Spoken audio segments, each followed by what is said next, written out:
All right, let's get right into this explainer. When you hear the word romantic today, I bet your mind goes straight to, candlelit dinners, red roses, and sentimental movies. But the original English romantics? Actually, scratch that. They were radical disruptors. It was a fiery rebellion of the mind. They completely rewired how humanity viewed art, society, and the inner workings of the human brain. So here is our roadmap for this explainer. We're going to cover 1. The rebellion of imagination, 2. Signs of a revolution, 3. The poet as philosopher, 4. Escaping the industrial age, and finally, 5. The surprising word journey.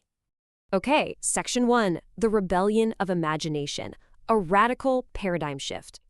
To really grasp Romanticism, you kind of have to know what it was fighting against, right? It was an absolute zero-tolerance rejection of the old rulebook. In England, Romanticism became this massive reevaluation. Suddenly, imagination was placed way, way above cold, hard rationality. It brought out this deep love for nature, a heightened fascination with the supernatural, and a literal intolerance for strict metrical rules or any form of oppression.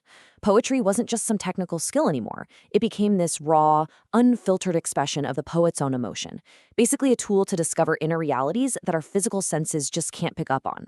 And this right here perfectly illustrates the stark contrast we're dealing with. It's like a massive cultural flip. On one side, you have the 18th century neoclassical vibe, where literature was supposed to imitate human nature. Its whole job was to please and educate people using reason. But then, look at the Romantics on the right. They completely flipped the script. Art shifted from just copying the visible world to fiercely prioritizing imagination as the ultimate creative superpower. Suddenly, the relationship a poet had with their own poetry was vastly more important than what the public thought of it. Moving on to Section 2, Signs of Revolution, the 18th century breadcrumbs. Now, a cultural explosion this huge doesn't just drop out of nowhere. There were warning signs. Let's look at some of these early 18th century breadcrumbs. Even while all those strict neoclassical rules were dominating, this quiet awakening of sensibility was creeping in. It started in the theater, moved over to novels, and finally hit poetry. You had these epistolary novels, stories told entirely through letters, and they basically forced a new subjective approach, making readers deeply connect with a character's raw feelings. And, of course, there was this rising, creepy, cool interest in the Gothic and late-century novels. All these little elements began shifting the audience's values. And all of those subtle shifts, they totally collided in one incredibly unique guy, William Blake.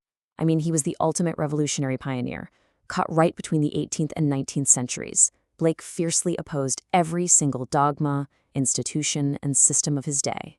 He just broke the mold completely.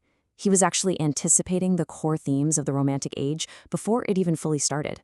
And most importantly, he was the first to explicitly call out imagination not just as daydreaming, but as the supreme cognitive faculty. To him, it was the only real way to reach a reality beyond our basic 5 senses. Which brings us to Section 3, the poet as philosopher, metaphysicians of the inner reality.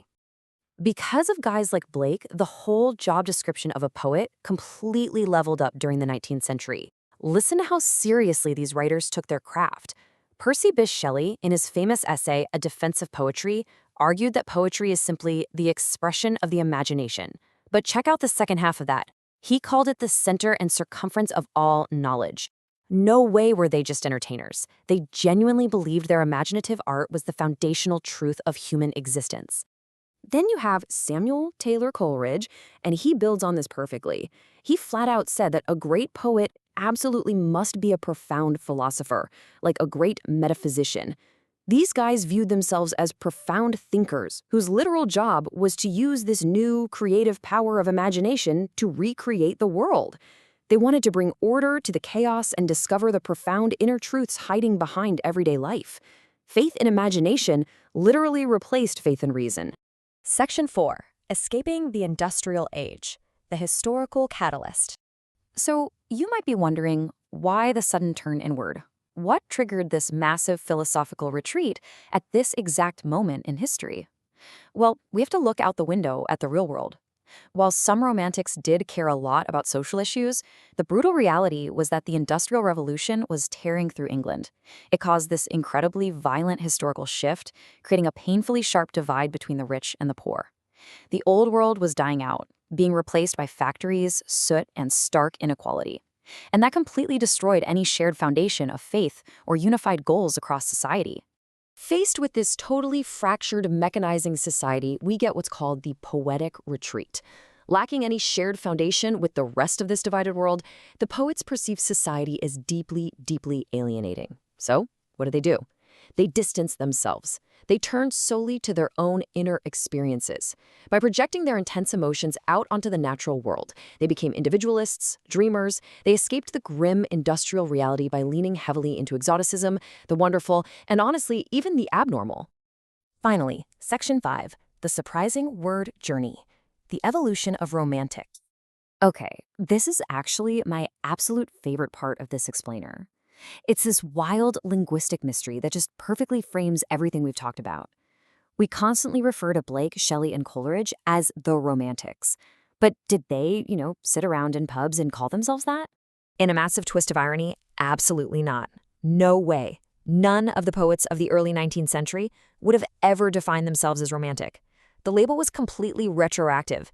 They never used it to describe their own unified movement. So where on earth did the word come from? And what did it actually mean to them back then? Look at this timeline, it's wild. You can trace this word's bizarre journey starting in Old French as romance, literally referring to works about knights fighting the supernatural. The very first English use pops up in 1654 in John Evelyn's diary. By the 17th century, you've got Samuel Pepys using it to describe things that are basically the opposite of true, like extravagant or incredible. In 1814, Walter Scott uses it for the adventurous elements of life. By 1817, Coleridge himself uses it, but just to mean something unusual or extraordinary. It literally wasn't until after 1880 that the word locked into its modern meaning, popular, sentimental, opposed to the classical, and was firmly slapped onto these 19th century poets. So let's bring it back to today. Art is always a profound reaction to its environment, right? The Romantics used the boundless, crazy power of human imagination to rebel against the cold logic and the alienating factories of the Industrial Revolution, which leaves us with a pretty massive question to walk away with. As we live through our own unprecedented technological shifts, I'm talking artificial intelligence, constant connectivity, virtual worlds. What will this new, gritty environment force our imaginations to create next? Are we on the verge of a brand new romantic rebellion? Think about that and keep exploring.